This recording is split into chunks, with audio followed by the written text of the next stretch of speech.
Садыр Нуркожоевич, Улан Ниязбеков, силер кандай бетиңер жок? Силер ак жеринен камап койгон адамдардын үй бүлөсү кыйналып атат бүгүнкү күндө.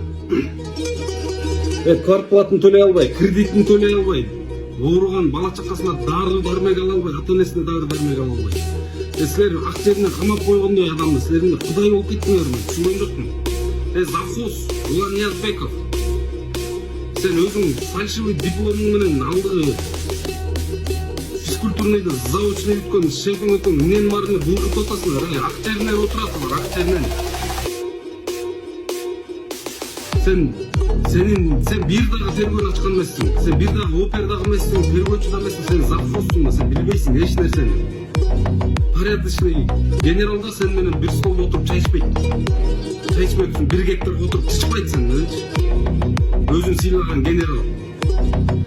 Ак жеринен камап койбой